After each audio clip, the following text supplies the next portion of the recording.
Welcome back everybody to Willow SMP. Hope you've all been enjoying this series so far. I've been trying to take it nice and slow to show you guys as much as possible of what I've been up to on the server, or at the very least, the important / interesting bits.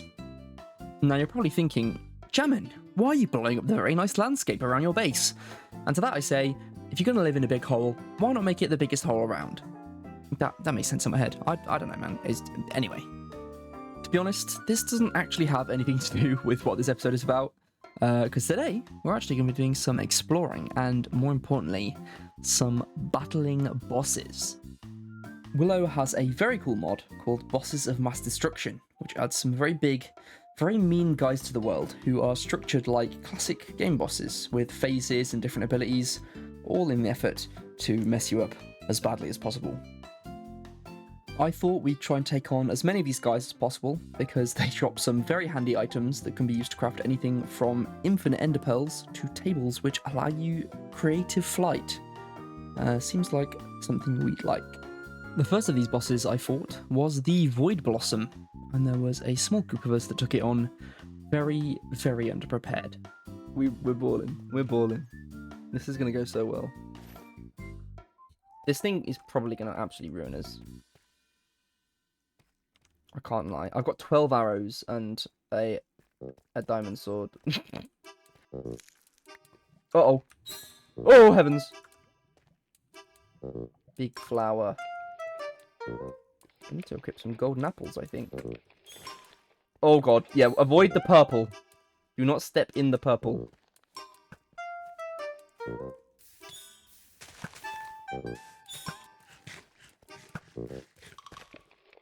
Oh god, he's doing something. He's doing something. He's doing something evil.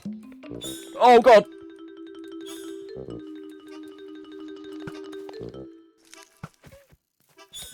It was at this point that Gina vanished. She was gone. That was it. R.I.P., I guess. Oh no. Oh god. This is not how I wanted this to go. Okay, I have to destroy these things. It's got to be said, I really like this boss fight. It combines a lot of things you'd expect to find in bosses and throws a kind of Minecrafty spin on them. Having to destroy their little healing blossoms is cool, dodging its different attacks when they're telegraphed is fun. It's honestly really well designed. And considering me and Twig were the only two who managed to survive the entire boss fight, I think I can say it's pretty difficult.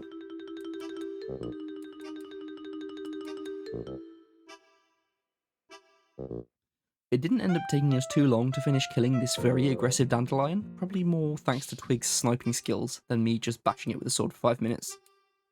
Overall, I'm going to give this an 8 out of 10 rating. It would definitely be hard to do on your own, but it is a lot of fun, and I think it's some really cool creative ideas, and just really cool design actually, so yeah, 8 out of 10. Oh yeah, I actually forgot to mention this earlier, but I'm going to be ranking these boss fights by how fun / difficult they are. This is completely arbitrary. I just thought it'd be a better narrative device than just slideshowing me beating the swear out of some big freaks. So yeah, let's carry on, shall we? Next up in our boss busting adventure, yeah, I'm sticking with that, is the Nether Gauntlet.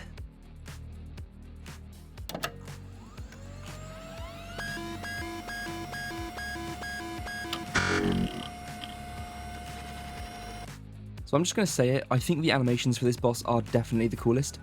The movement and its attacks are so different and it's way more fast paced than the other fights. I genuinely think vanilla Minecraft needs a mob like this, something that's super fast that you actually have to dodge and anticipate. This boss also took the longest to fight out of all of them. This was probably because I did it on my own, but it also has a much smaller and more awkward hitbox than the other bosses, as you can only hit it in its eye. Hitting it anywhere else does literally nothing, which I actually think is a pretty neat touch. The Gauntlet's attacks include a huge punch, which seems to be the most common, and also a laser beam that fires out of its eye, but I actually couldn't see this, I think due to the shaders I was using, so that was a fun one to try and dodge. It was very satisfying to finally take this guy down. I think it took me about 15 minutes in all, which is way longer than the Void Blossom took. Overall, I'm going to give this one a 9 out of 10.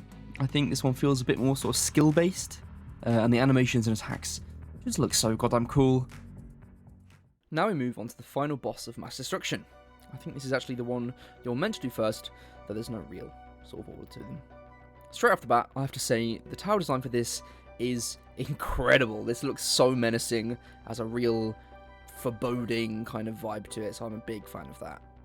It was just me and Abens taking on this Night Lich. We'd heard there was a Lich Tower in this snowy biome, so we set off together and found it. There's a bit of a ritual in terms of summoning this boss. You need to put soul stars into these little special blocks, and I can't lie, it took us a little while to work out what we were doing here, and it took us way longer than it should have to find them, but eventually we got there and summoned a big scary guy.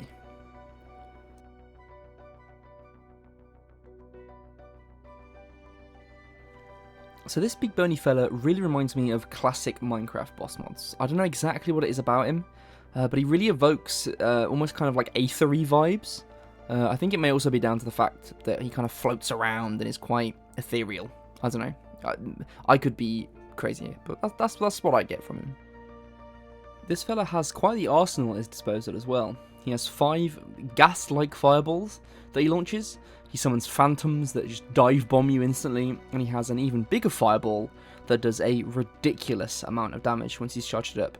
I was wearing full netherite during this fight, and I think getting direct hit by this took about half of my health off. Ow. The fight started pretty well. We were consistently hitting him and not getting too messed up. But as the fight went on, the Lich started flying further and further away from the tower. We ended up chasing him around this tundra, just trying to get hits on him.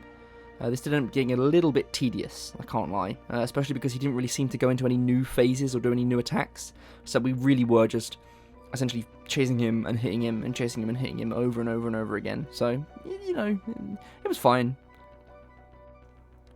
I do kind of wish there was a bit more to this fight, similar to the other bosses. I realise that as this is technically supposed to be the first boss, I guess it's meant to be simpler, so I guess that's, you know, that's fair enough. This fight definitely felt the longest. I don't think it actually was. I'm pretty sure the Nether Gauntlet still holds that title. I honestly think if the fight was more contained to the tower, it would be better. The previous 2 fights were both entirely set within their respective rooms, which I think added to the whole vibe of the fights a bit more.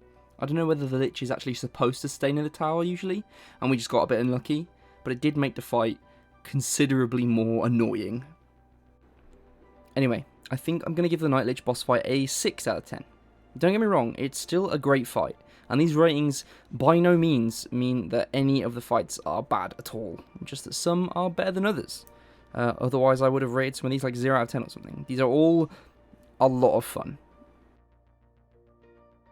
So that's that. Every boss of Mass Destruction has been defeated.